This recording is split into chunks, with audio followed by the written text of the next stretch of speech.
Everyone, কেমন আছেন সবাই? আশা করি ভালো আছেন। অনেক দিন পর একটা লং ভিডিও নিয়ে চলে আসলাম। বিভিন্ন ব্যস্ততা, সময়ের সংকট সব মিলিয়ে ভিডিও দেওয়া হয় না। আমি কিছুক্ষণ আগে রান্না করলাম।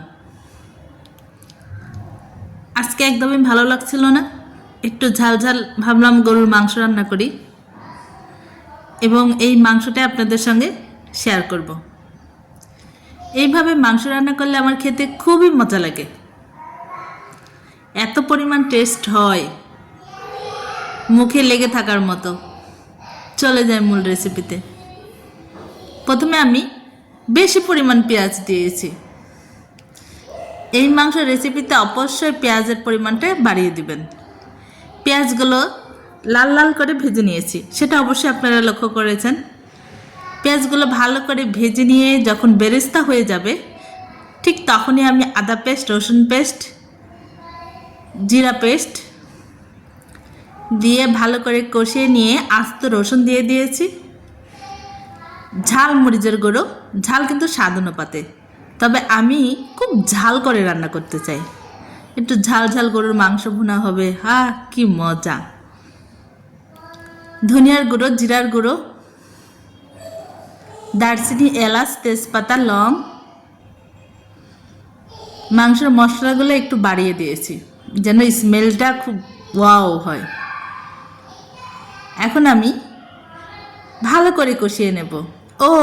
একটা কথা বলতে ভুলে গেছি, আমি কিন্তু লবণ আর হলুদের গুঁড়ো অ্যাড করেছি, আপনারা কিন্তু ভুল করবেন না। ভালো করে নাড়িয়ে চাড়িয়ে অনেকক্ষণ যাবৎ কষিয়ে নিলাম। এখন দিয়ে দিচ্ছি পানি। পানির পরিমাণটা খুব বেশি দেব না, তবে মাংসে আবার হাড্ডির বেশি আছে, এর জন্য কিছু পরিমাণ পানি দিয়ে ঢাকনা দিয়ে আমি রেখে দিলাম প্রায় আধা ঘন্টার জন্য। এই দেখুন আমার মাংসের কালার কি দারুণ এসেছে।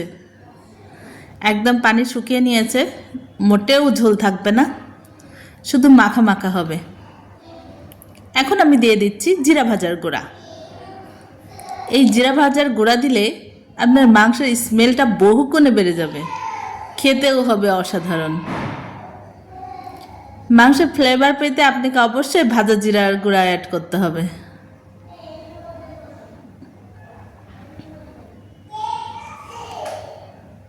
আমি একটু টেস্ট করে দেখে নিচ্ছি লবণটা ঠিক আছে কি না।